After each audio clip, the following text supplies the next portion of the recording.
Hello, it's Bethany, and I'm in my classroom. It's a lower elementary Montessori classroom, and I wanted to talk about how Montessori does not do lesson planning. Um, you know, there are just different ways to come about this topic, and many people say, well, how do the kids know what to do? Or if the teacher happens to be absent and the assistant has to take over, well, just write them a lesson plan. That's not how Montessori works. Um, and what I mean by that is that not only do we follow the child so the kids know what to do if they come in. So if the teacher is absent, the routine should already be set up for them to know what they can work on or what they should be working on. For example, I do daily work so that the kids have daily work that they do, and it's all using Montessori things. For example, like here's a math card. They do a math card every day. They just pick it off the shelf, they write it on their piece of paper, and then they do it. That's one of the things. The other thing is they're editing sentences. I have editing sentences in their portfolio. Their portfolio is a binder that has multiple things in it. For example, here is my work plan that I use. It's all blank because, again, it's individual instruction, and if we had to lesson plan for all of our students, that would not work. But we do know, I'll come back to that in a second. So for example, I have math card. This might be backwards for you, but maybe not. So that's this, and they actually write it on this piece of paper. I used to have them write it in a notebook, but it has the days of the week. So they have 3 math equations every day, depending on what they're working on. So it's not the same math equations for everybody. For example, this is part of my mixed math equations, which has addition, subtraction, and multiplication. But some just have addition, some have subtraction, some have multiplication, and some have division. You can get all my free math cards down below in the free resource hub, but these ones are in the paid for hub, the mixed math equation cards. But anyways, their editing is also a sheet like this. I don't want to get one right now. Well, I can get one quickly. Okay, let me just grab this front one. Okay. So they just edit 2 sentences every day, and once they do those 2 things, they know they can go eat snack, if that's what they choose. And then the next thing that they have is journal. They do write that in a notebook, and I, again, in my free hub, have all the free journal cards. They're on the shelf. The kids pick one, and they write that. They could also choose to draw how they're feeling or just write what they want to write. So it's just a way for them to practice putting, after the editing, just have a way to practice putting a capitalization and a period at the end. And then math facts, again, I used to have them pick the loose equations and write them in the notebook. And the reason why I've made it like the editing now so they have it, and the reason for that is because the parents at the parent-teacher conferences were asking me, well, do they do math here? And yes, they do. They do math every single day, not only with these 2 things, practicing those skills every.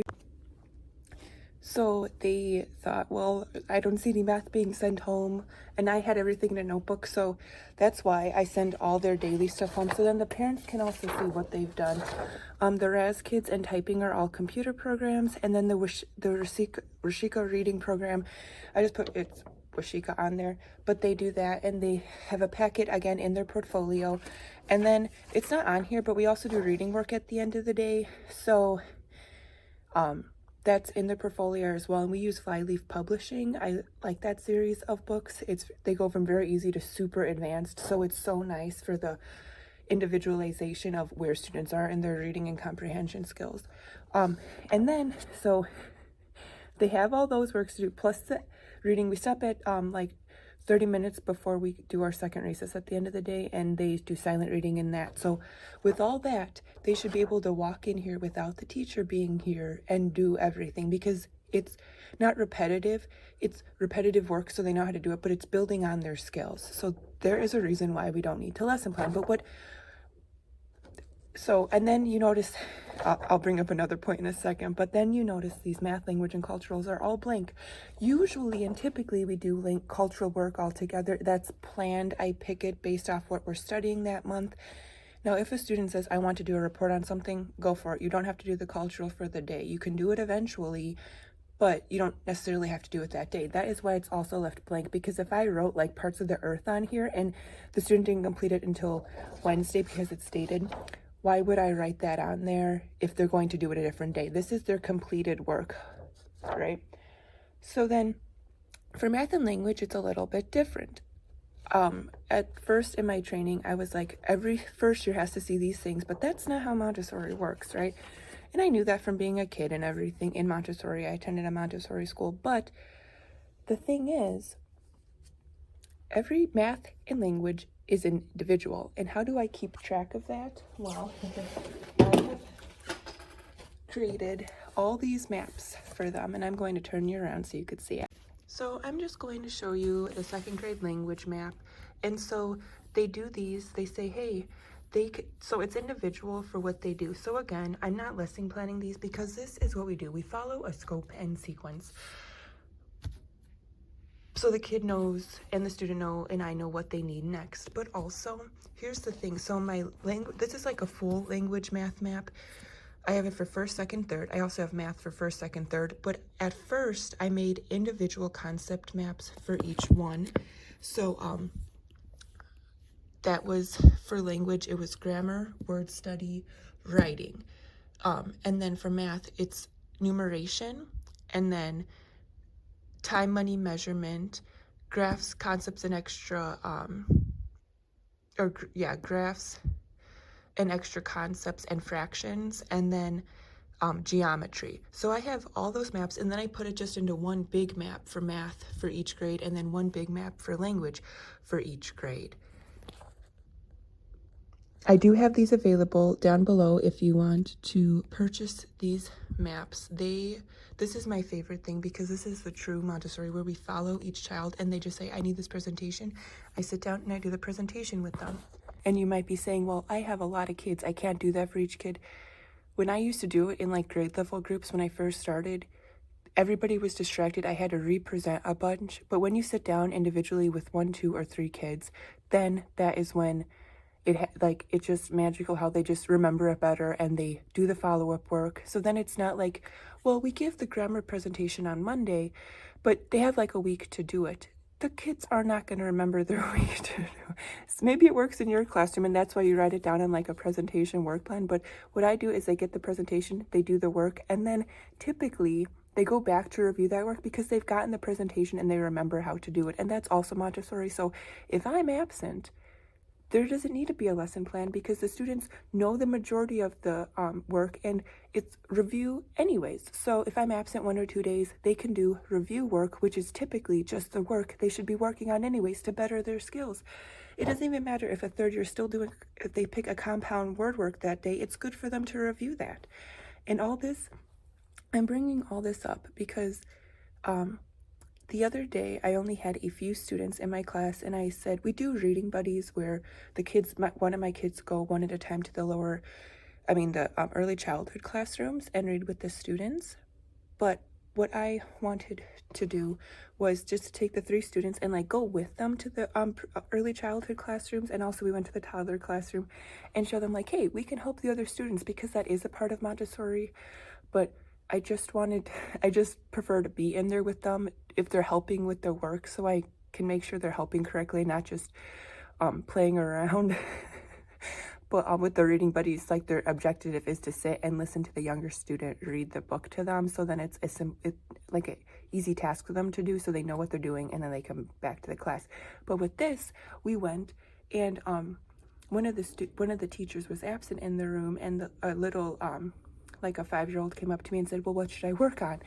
And I was like, what should you work on? Because I don't know these students in these other classrooms individually, which made me realize as a teacher, I'm like, I know all my students so well individually. I know where they are in time, money, measurements, numeration, which is reading numbers, addition, subtraction, multiplication, geometry, all the line work, all the angles, all the shapes, where they are and what they need to work on. And then also fractions graph and measurement, fractions graphs and extra concepts. But also that's just math. All those concepts, we know the students so well. Our students in Montessori, we take so much time to individualize the lessons. It's just amazing how much we know. And it didn't, I mean, I knew that, and I knew my kids, but it wasn't apparent to me until I went to another classroom, and the students were like, what should I work on? And I was like, well, I don't know. I didn't say this to them, obviously, but in my head, I was like, I don't know you. What should you work on? And then some kids are picking things, and I was like, do they know that? I'm going to just give them the benefit of the doubt that they know that. But it was interesting. In the classrooms that did have the teachers there that day, a student came up. He's like, one of the students was like, I don't want to do. He's like, that work's too long. I'm like, well, it's okay if it's long. Just pick that work, and then you can do it. And so he tries to pick the 100 board, and I, the teacher, I'm like, is this what he's, She's like, well, let's try this one. So, yeah, because that teacher knows their student. They know their student, and they know what they should be working on. So, while it's not lesson planning for like a group or like this standard or that standard, they're getting all of that in Montessori, right? They're getting all of that in the Montessori. But I don't know. It's just we as educators know our students, especially in Montessori, so individually and what they can do on a academic level and, socially as well, what they're capable of handling and their likes and interests and everything. That it's just, it was very eye-opening, and I just wanted to give ourselves, all of us educators, a pat on the back for knowing all these informations about all these kids, And anyways, I didn't even, I thought about this video at the beginning of the week because it's Friday, and then I was like, it would be interesting to talk about how there's no lesson plans in Montessori because nobody should be saying, well, this, because every student is in a different spot. So that's why I like the maps I created with my own scope and sequence, because I took all the scope and sequences I had heard from before and put them in to my own way that I have taught it for many years, and this is finally the way I like to teach it. And maybe your way is different, like maybe you teach suffixes before this or before that, or you do this before that. Well, they're all editable too, so you can edit them, and it's easy and customizable to you. And everything you saw in this video is either in the mixed math equations are in the paid for hub, but everything else in the free hub besides the scope and sequence and maps, you have to get that separately. But I would appreciate if you check them out down below, or if you already have it, because I know a lot of you do, and I would love to hear your opinions about it. So just let me know. Okay, thank you for listening. And you agree, right, that there's not lesson planning in Montessori? There is. I'll plan the cultural lessons, obviously, but some days I just walk in and I say, well, this is what we're doing today. Or when I only had 3 kids, I'm like, we're not going to do a new cultural lesson today, but you could pick a new one, right? Or, excuse me, a different one you've done before, or if they wanted a new one, I could show them individually, because that is okay. Yes, thank you. Yes, thank you for watching. I hope you have a great day and you are an inspired educator to keep educating your students with or without, well, I'm gonna say without a lesson plan, but I know some of you might have to, which I don't know in Montessori why that would be unless you're writing an individual lesson plan for each student. But that being said, we do use Transparent Classroom too, and I keep track of what they do in there as well. So I don't know, individualize for your children. Thank you.